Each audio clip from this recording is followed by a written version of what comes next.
Students, today we will discuss on Coulomb's law. We have already discussed that there are two types of charges. दो type की charge हैं, plus Q and minus.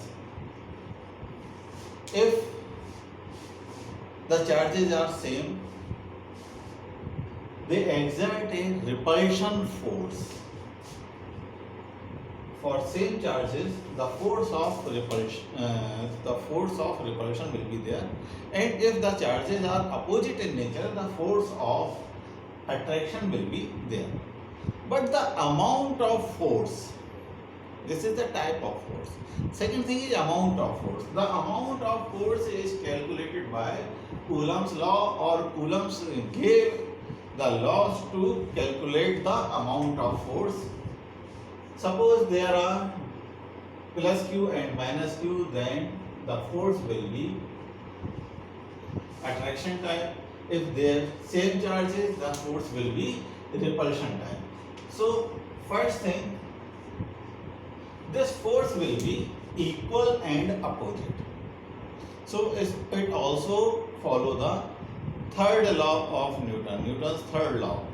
Because this is equal and opposite force. Every action has equal and opposite reaction. So it follows the third law, Newton's third law. According to Coulomb's law, force is directly proportional to product of two charges, Q1 and Q2. This is first law. And if there are there is distance between R, then according to second law, force is inversely proportional to the square of distance between them. So this is first law, this is second law. If we combine these two laws, we will get F is proportional to Q1 Q2 over R square. And when we put a constant, this is Q1 Q2 over R square. The value of this constant, this is very special constant. Definitely we replace this constant by some other constant. The value of this constant is K equal to 9 into 10 to the power 9 Newton meter square upon Coulomb square. This is the value of this constant. Then once again, this constant is also represented by 1 over 4 pi epsilon. This is what? This is permittivity of the medium. Permittivity of the medium in which these two charges are placed.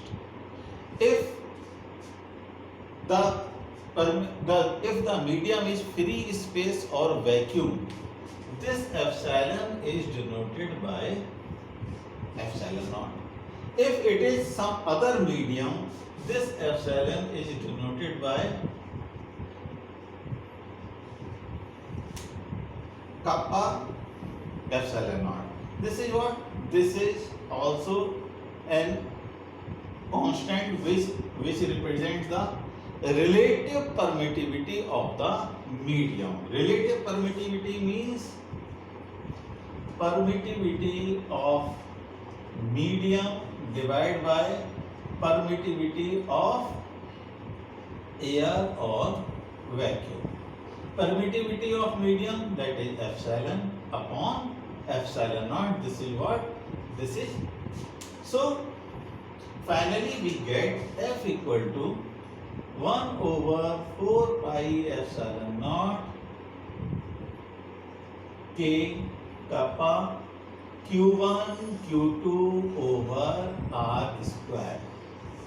Again, for air or vacuum, the value of this constant is 1 for air. So for air, the formula becomes F equal to 1 over 4 pi epsilon naught Q1 Q2 over R square. And for other medium, the formula is same 1 over 4 pi epsilon naught K Q1 Q2 over R square. The maximum value of this kappa equal to is near about 80 of water, but for air this is 1. So this is our Coulomb's law. One more thing is there, that is vector. Why this is important? Because this indicates the magnitude of force. What if we are talking about direction?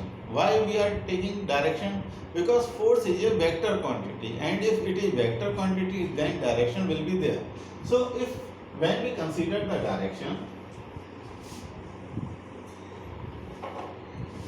F equal to 1 over 4 pi epsilon naught Q1 Q2 over R square. This is what? This is magnitude of this force. Now, up to this point, force is whether it is attraction type or it is repulsion type. Force always act in the direction of R. R के parallel ही work कर रहा है. Force हमेशा force is always whether it is repulsive type, this is, और it is attraction type, it is always in the direction of R. हमेशा R की direction में. इसका मीन्स क्या हुआ कि आर और फोर्स दोनों सेम डायरेक्शन में. So we put here F equal to 1 over 4 pi epsilon naught Q1 Q2 over R square and a unit vector of R. If we put a unit vector here, this whole quantity is converted into vector, and we will get vector force as a vector quantity here. Now R is what? We know R equal to R upon magnitude of R. So F will be 1 over 4 pi epsilon naught Q1 Q2 over RQ into R vector. This is what? This is vector form of the Coulomb's law. This is normal Coulomb's law. In this we can calculate the direction force, we can calculate the magnitude of the force, and by this we can represent the force in the vector form. So this is Coulomb's law.